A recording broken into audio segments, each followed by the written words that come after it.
Move it, move it, move it! Hey, you there, pick up the pace! You're falling behind! Come on, let's go! Everyone, move together! We've got a threat on our hands! You there! Here we go!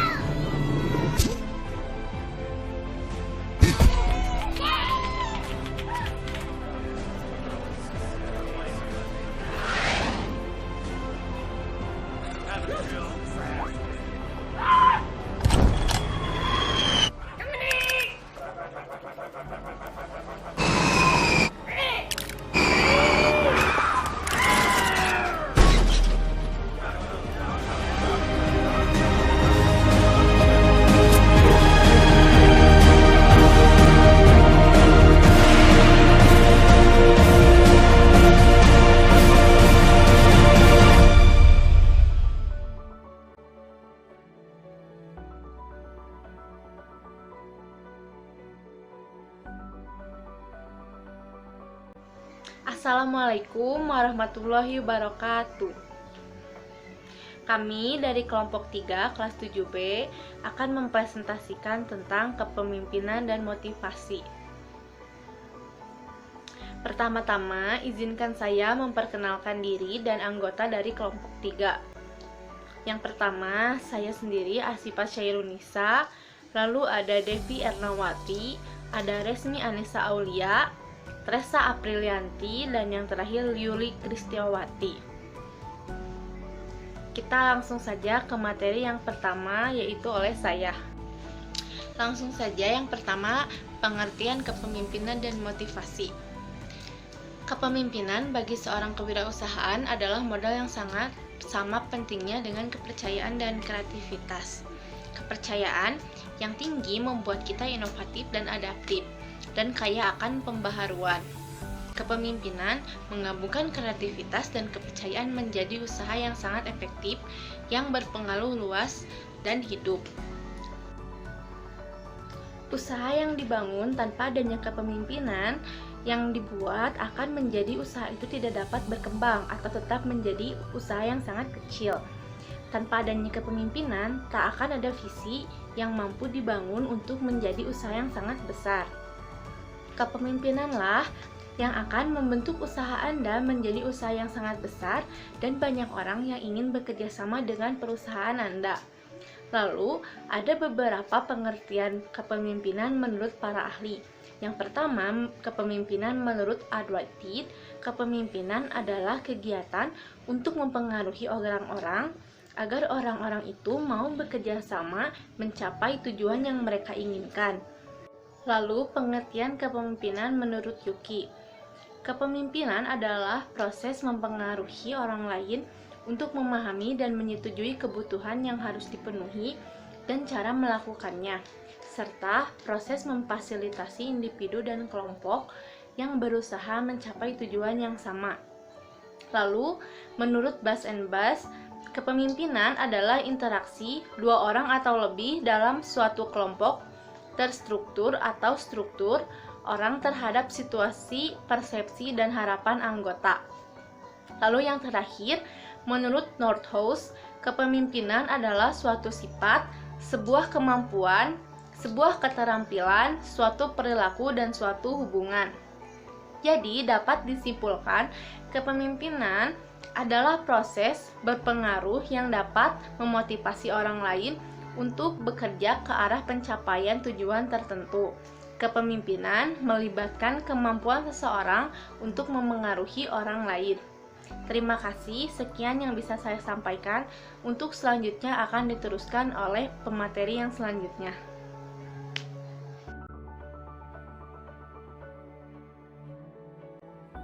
Halo, saya Resmi Anissa Aulia, NPM 1750651. Di sini saya akan memaparkan materi mengenai prinsip kepemimpinan kewirausahaan.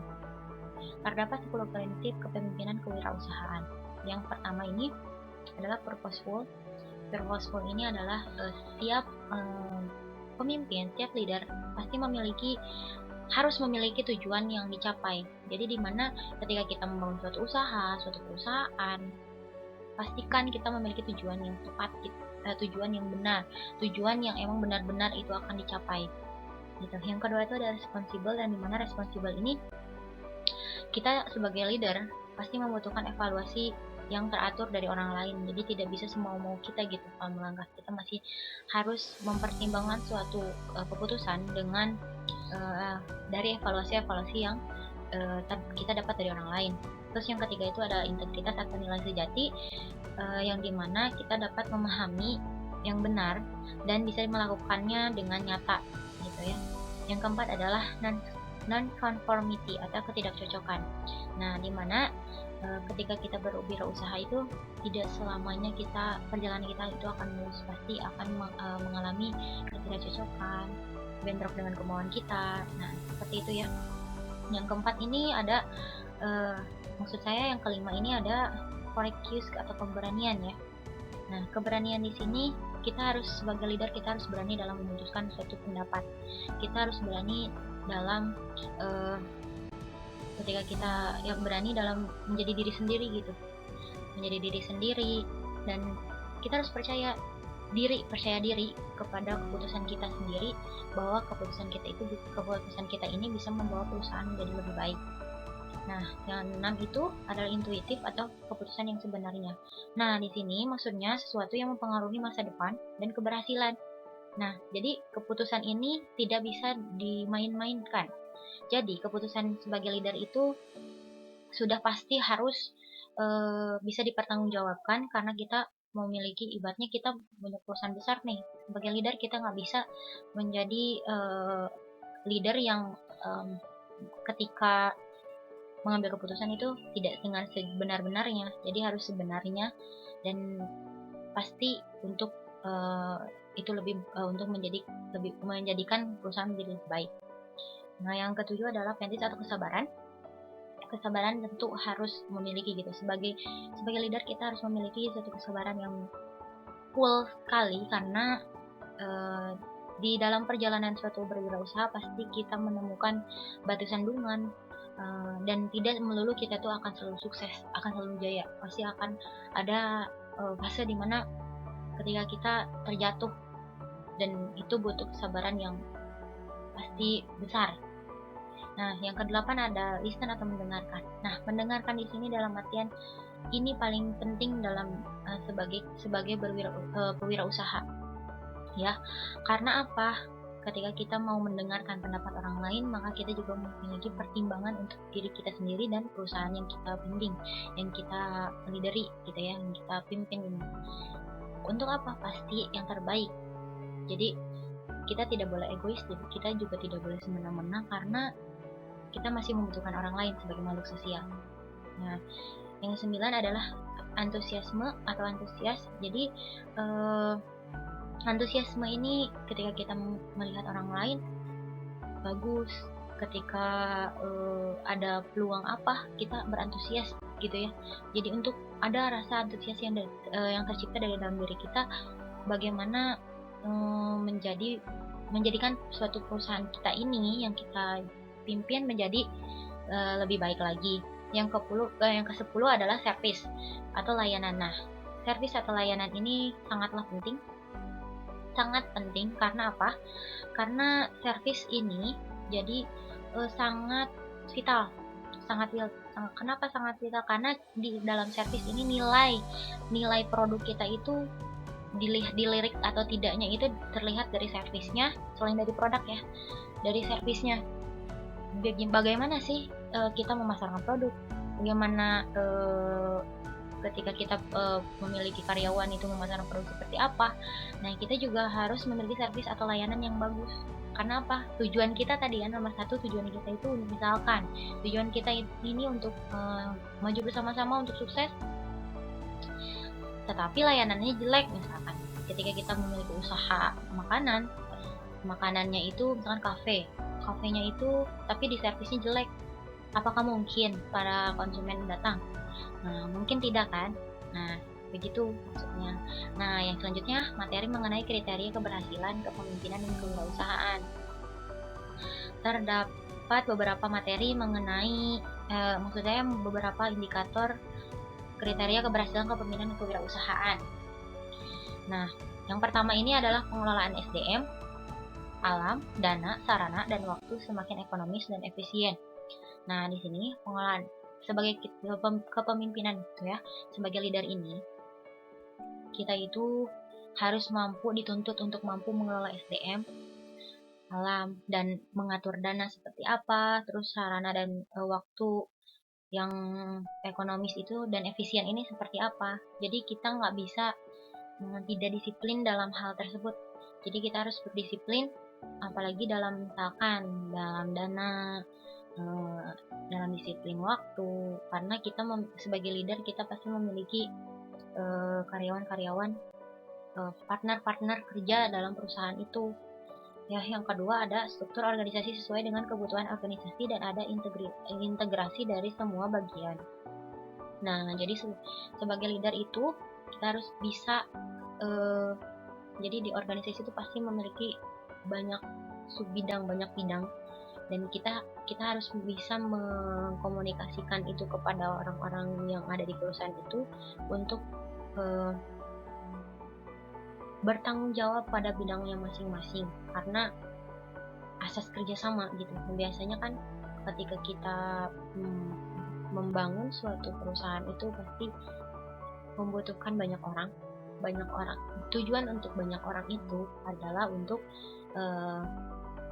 memperoleh hasil maksimal. Tapi selain memperoleh hasil maksimal adalah untuk yaitu tadi memajukan suatu perusahaan itu kan tidak mudah. Nah, butuh SDM, yang nomor satu tadi SDM yang bagus. Nah, kita juga harus mengorganisasikan sesuai dengan bidangnya masing-masing. Nah, sebagai perusahaan, sebagai leader dari suatu perusahaan, kita juga nggak bisa nih merekrut orang sembarangan.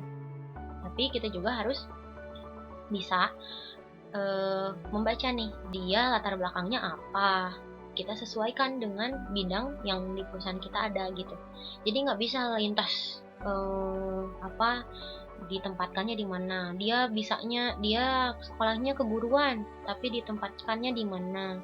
Nah, alangkah lebih baiknya ketika di suatu perusahaan adalah mengikuti suatu keahliannya ya. Yang ketiga ini ada target dan sasaran sesuai dengan ketentuan jadwal waktu. Nah, sasaran dan target ketika kita berwirausaha itu kita harus memiliki sasaran dan target. Itu pasti. Sasaran dan targetnya apa? Pasti dipikirkan dari awal ketika kita membuka usaha itu. Nah, dan perlu diingat kita juga memiliki tenggang waktu, nggak bisa berleha-leha, nggak bisa semau kita gitu. Nah, kita juga harus memiliki target itu, misalkan dalam bulan ini kita pencapaian penjualan itu harus sekian. Jadi nggak bisa gimana-gimana gitu. Penting berusaha.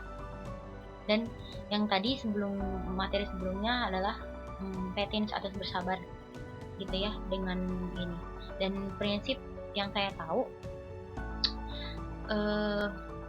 seorang entrepreneur itu tidak bisa tidur nyenyak dan tidak bisa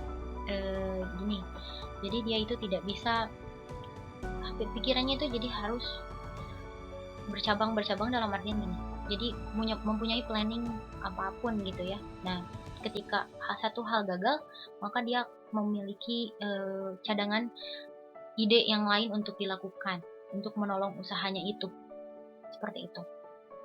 Yang keempat ini adalah organisasi cepat dan tepat, dapat adaptasi terhadap perkembangan perubahan dari luar organisasi. Nah, di sini kita harus bisa berkaca pada organisasi yang lain. Jadi ketika kita memiliki perusahaan, kita memimpin suatu perusahaan, kita juga nggak bisa gitu beregois sendiri, harus seperti A, B. Memang bagus kita memiliki suatu mimpi, suatu integritas yang tinggi, sesuatu yang mau beda dari orang lain, tapi kita juga harus memiliki gambaran dari organisasi yang lain, dari perusahaan yang lain. Dan kita juga harus bisa membaca pasar, membaca kondisi pasar. Misalkan sekarang lakunya apa, lihat nih di toko mana lakunya apa, sedikit-sedikit, tapi kita nggak bisa menjiplak begitu saja. Kita juga harus memiliki ide kreatif untuk disumbangkan ke perusahaan kita yang kita pimpin itu. Yang kelima ini semakin meningkatnya aktivitas manusiawi atau aspek sosial yang human sifatnya, antara lain berupa disiplin kerja. Nah, ini penting untuk para leader memiliki disiplin kerja, disiplin diri, rasa tanggung jawab, moral, etika kerja, ya seperti itu. Jadi ini adalah sesuatu yang sangat amat penting untuk entrepreneur, untuk pemimpin khususnya. Ini sangat penting. Kalau dia memutuskan untuk menjadi entrepreneur, dia udah tidak bisa tidur nyenyak, dia sudah tidak bisa berleha-leha, waktunya itu pasti berpikir, berinovasi, memiliki ide dan melakukannya, ya. Nah, terus ada juga harus menciptakan suasana saling mempercayai. Ya, harus menciptakan suasana saling mempercayai antar partner. Di perusahaan kita nggak mungkin kita memberikan suatu jabatan, memberikan suatu ini tanpa ada asas percaya. Kita juga harus mempercayai orang tersebut, saling percaya. Dan di sini juga harus saling bekerja sama dalam kooperatif. Ya, memang antara partner dan kerja itu harus bekerja sama kooperatif dan memiliki etika kerja yang tinggi. Nah, seperti itu. Terus selanjutnya ada komunikasi formal, informal yang lancar dan akrab. Nah, sebagai entrepreneur dan apalagi kita sebagai pemiliknya, komunikasi ini sangat penting apalagi untuk para karyawan yang kerja di kita gitu ya.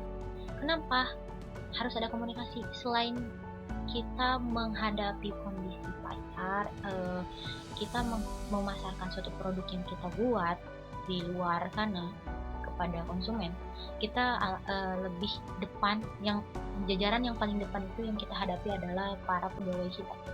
Nah, kalau kita tidak bisa berkomunikasi dengan baik, resikonya akan sangat besar. Kenapa? Karena ketika kita berwirausaha itu, kita harus saling menjaga komunikasi. Karena apa? Pasti ketika berjalan suatu perusahaan itu, pasti yang namanya usaha itu pasti ada masalah. Nah, ketika misalnya kita merasa tinggi, kita nggak bisa menyamaratakan dengan para pegawai kita gitu. Nah, otomatis apa yang kita dapat? Ya pastinya masalah akan lama, akan susah untuk dilihat lebih awal, untuk dievaluasi lebih awal. Tapi ketika kita menjaga komunikasi dengan baik, apalagi dengan sesama pegawai kita, pasti masalah yang menimpa perusahaan itu akan lebih cepat ditemukan dan diselesaikan. Terus ada tidak banyak terdapat penyelewengan. Nah, seperti yang tadi, ada komunikasi dan hasilnya tidak ada penyelewengan, apa dari dana, dari bahan baku, dari apapun, karena terbuka, ya. Terus ada jaminan-jaminan sosial yang memuaskan. Nah, di sini jaminan sosialnya berupa apa? Tergantung perusahaan memberikan apa, tergantung pemimpinnya memberikan apa. Nah, jaminan sosialnya kan banyak, apa dari wisata, apa dari finansial, dari materi, atau dari apapun, itu merupakan jaminan sosial yang memuaskan mungkin ya. Jadi kembali lagi kepada leader yang memiliki perusahaan. Jadi dibalik sekuat mana, sampai sejauh mana kesuksesan suatu perusahaan itu, dan semakin sukses perusahaan, mungkin akan semakin besar jaminan-jaminan yang akan diberikan. Jadi seperti itu ya teman-teman.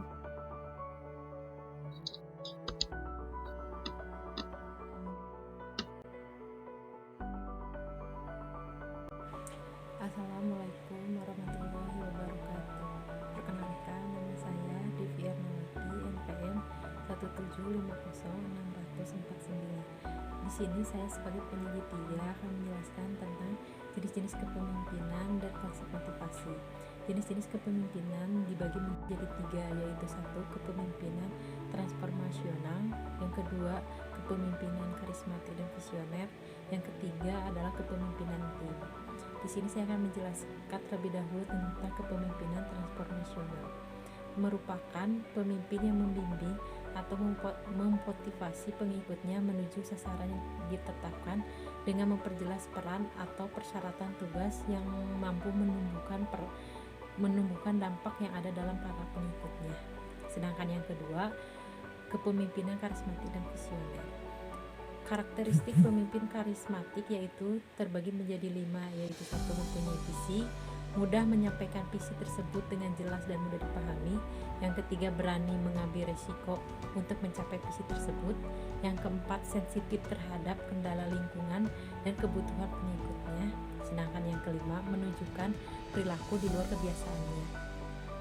Sedangkan karakteristik pemimpin visioner yaitu memiliki kemampuan dalam menjelaskan visinya kepada orang lain dengan cara pidato-pidato agar menarik seseorang untuk bergabung dan memiliki kemampuan mengungkapkan visi, memberi kemampuan untuk memperluas dan menerapkan visi dalam berbagai konteks yang berbeda-beda. Sedangkan yang ketiga, kepemimpinan tim adalah penghubung dengan pihak luar. Pemimpin tim adalah penyelesai masalah dan pemimpin tim adalah manajer konflik. Di sini saya selanjutnya akan menjelaskan tentang konsep motivasi. Konsep motivasi menyatakan bahwa bila mana seseorang mengalami motivasi atau tidak seimbang, artinya seseorang tersebut tidak seimbang. Sedangkan sebaliknya, bila mana seseorang sudah mendapatkan dorongan itu, sudah diperoleh, berada di tangannya dan mendapatkan kepuasan daripadanya, maka dikatakan bahwa orang itu telah seimbang. Karena motivasi sesungguhnya merupakan proses psikologis yang sangat fundamental sifatnya, akan sangat sukar untuk menyanggah bahwa motivasi merupakan proses yang amat penting dalam kepuasan berbagai kebutuhan dan menjamin berbagai kepentingan para anggota organisasinya. Ditinjau dari segi lingkungan atau faktor, terdapat faktor-faktor yang menyebabkan seseorang termotivasi adalah faktor intrinsik dan faktor ekstrinsik. Faktor intrinsik berasal dari diri seseorang berupa sikap, harapan, cita-cita yang di posisi kebutuhannya yang berkembang. Sedangkan faktor ekstrinsik adalah desakan dari luar yang menyebabkan seseorang termotivasi. Konsep motivasi akan lebih jelas bila ditinjau dari proses dasar motivasi sebagai berikut, yaitu tentang kebutuhan, dorongan, dan tujuan. Dapat dilihat dan dapat diperjelas berdasarkan uraian tersebut, maka dapat disimpulkan bahwa motivasi adalah dorongan dari diri seseorang untuk melakukan suatu tingkah laku tertentu karena dikehendakinya. Sedangkan yang selanjutnya, motivasi adalah dorongan yang meliputi jiwa dan jasmani untuk melakukan suatu tindakan tertentu. Selanjutnya dapat disimpulkan juga motivasi merupakan sesuatu yang menimbulkan semangat atau dorongan kerja. Motivasi juga dapat dikatakan sesuatu yang melatar belakangi individu untuk berbuat supaya tercapai tujuan tersebut yang dikehendakinya. Karena motivasi adalah suatu proses yang mempunyai tenaga dan tujuan tertentu. Sekian dari saya yang telah dipaparkan. Terima kasih. Assalamualaikum warahmatullahi wabarakatuh. Perkenalkan, nama saya Yuri Kristiawati, NPM 1750654. Di sini saya sebagai pemateri keempat akan menjelaskan teori-teori motivasi dan jenis-jenis motivasi. Teori-teori motivasi yang pertama ada teori motivasi kebutuhan. Abraham Maslow menyatakan bahwa manusia dimotivasi untuk memuaskan sejumlah kebutuhan yang melekat pada diri setiap manusia yang cenderung bersifat bawaan. Adapun kebutuhan itu adalah yang pertama, kebutuhan fisik. Kebutuhan fisik itu halnya seperti kita membutuhkan makanan, minuman, ataupun tempat tinggal. Dan yang kedua ada kebutuhan akan keamanan atau keselamatan. Misalnya seperti bebas dari rasa takut ataupun cemas. Dan yang ketiga ada kebutuhan untuk berkelompok.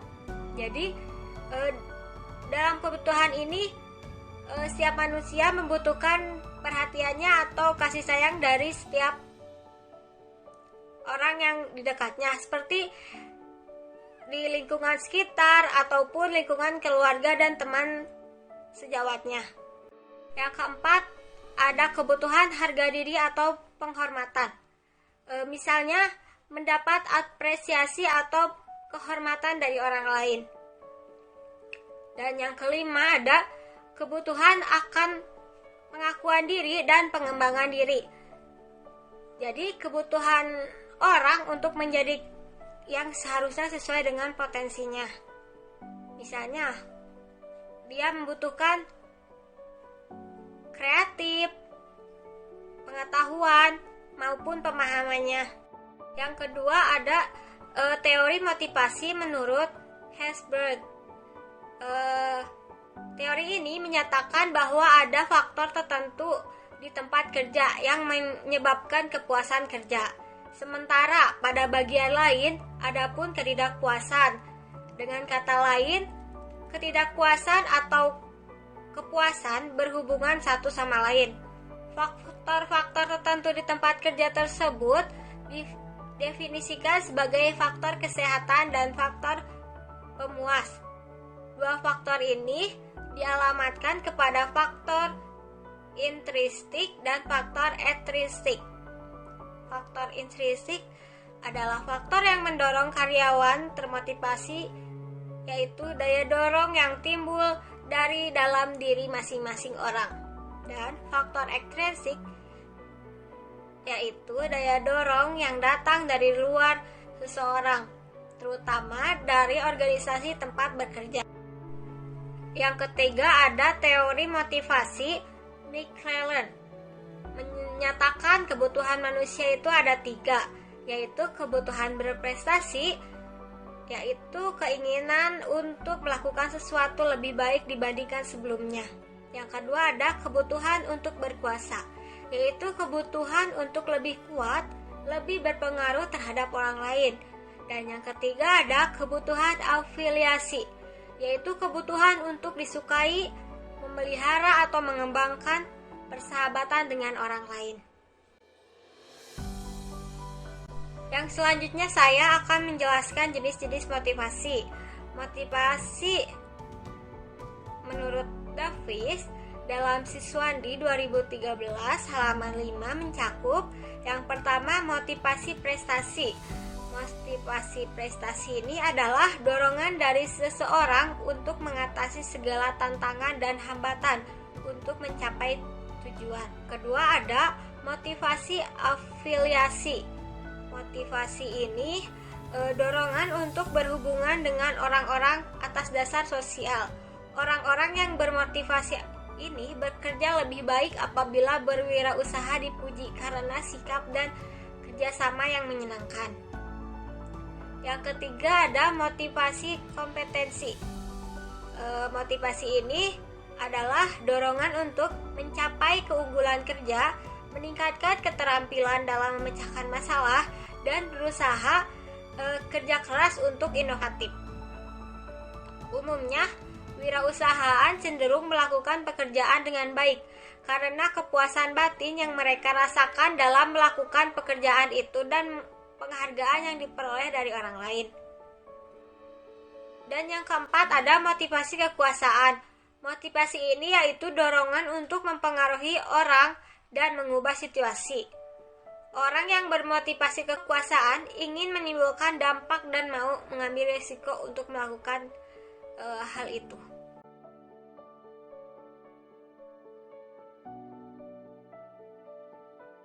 Assalamualaikum warahmatullahi wabarakatuh. Nama saya Tresa Aprilianti, MPM 1750681. Di sini saya akan menjelaskan tentang faktor yang mempengaruhi motivasi berwirausaha dan juga kesimpulan. Nah, menurut Suryana dalam Ayuning Tias dan Ekawati tahun 2015 mengemukakan bahwa ada 3 indikator motivasi yang mempengaruhi minat untuk menjadi wirausaha sebagai berikut. Yang pertama, penghasilan. Penghasilan adalah sesuatu yang diperoleh seseorang baik berupa uang maupun barang yang dapat digunakan untuk memenuhi kebutuhan hidupnya. Kewirausahaan dapat memberikan pendapatan finansial yang tinggi, sehingga dapat digunakan untuk memenuhi kebutuhan hidup. Keinginan untuk memperoleh penghasilan itulah yang dapat menimbulkan minat seseorang untuk menjadi wirausaha. Yang kedua, penghargaan atau status sosial. Dengan menjadi wirausaha, seseorang akan memperoleh popularitas, menjaga gengsi, dan menghindari ketergantungan terhadap orang lain. Keinginan untuk meningkatkan harga diri tersebut dapat menjadi motivasi yang tinggi untuk meningkatkan minat seseorang untuk menjadi wirausaha. Yang ketiga, rasa senang terhadap bidang kewirausahaan adalah bagian dari motivasi. Tanggapan perasaan seseorang terhadap suatu hal yang sama tidak sama antara orang yang satu dengan orang yang lain. Rasa senang terhadap bidang kewirausahaan akan diwujudkan dengan perhatian, kemauan, dan kepuasan dalam bidang wirausaha. Hal ini berarti rasa senang terhadap bidang kewirausahaan akan menimbulkan minat untuk menjadi wirausaha. Nah, sedangkan indikator yang memotivasi seseorang berwirausaha antara lain, yang pertama, keinginan merasakan pekerjaan bebas. Yang kedua, keberhasilan diri yang dicapai. Yang ketiga, toleransi akan adanya resiko. Nah, jadi dari uraian dan penjelasan di atas, maka dapat disimpulkan bahwa tiap individu yang ingin berwirausaha ada beberapa indikator yang menjadi patokan, sehingga dengan patokan tersebut akan mendorong kegiatan wirausaha agar dapat terwujud dan terlaksana dengan baik. Tiap indikator di atas mencerminkan bahwa penghasilan dan penghargaan merupakan hal yang paling dominan diharapkan oleh sebagian besar wirausaha, sehingga apa yang diterima dan penghargaan diberikan menunjukkan keberhasilan individu tersebut dalam berwirausaha. Selain itu, semakin besar keberhasilan seseorang dalam melakukan wirausaha, maka semakin kuat rasa kepercayaan dalam dirinya untuk menekuni seluk-beluk berkaitan dengan wirausaha, baik hal yang positif maupun yang negatif, yang dapat terjadi pada saat pelaksanaannya. Kondisi ini menunjukkan bahwa untuk dapat maju dan berkembang dalam kegiatan berwirausaha, maka tiap individu harus menetapkan tujuan yang jelas, rencana, dan pelaksanaan yang sistematis dan terarah, sehingga hal ini dapat mempermudah dan memperlancar kegiatan yang dilakukan. Nah, jadi kesimpulan dari kepemimpinan dan motivasi ini, bagi seorang kewirausahaan adalah modal yang sama pentingnya dengan kepercayaan dan kreativitas. Kreativitas yang tinggi membuat Anda semakin inovatif dan adaptif, kaya dengan pembaharuan, dan tidak mudah dihambat oleh kejadian-kejadian dari luar. Jenis-jenis kepemimpinan terdiri dari 3 jenis, yaitu kepemimpinan transformasional, yang kedua, kepemimpinan karismatik visioner, yang ketiga, kepemimpinan tim dapat dibagi ke dalam 3 peran. Motivasi merupakan proses yang mencerminkan interaksi antara sikap, kebutuhan, dan keputusan yang terjadi dalam diri seseorang. Adapun jenis motivasi yaitu yang pertama, motivasi prestasi, yang kedua, motivasi afiliasi, yang ketiga, motivasi kompetensi, dan motivasi kekuasaan. Sekian penjelasan dari saya. Terima kasih. Wassalamualaikum warahmatullahi wabarakatuh.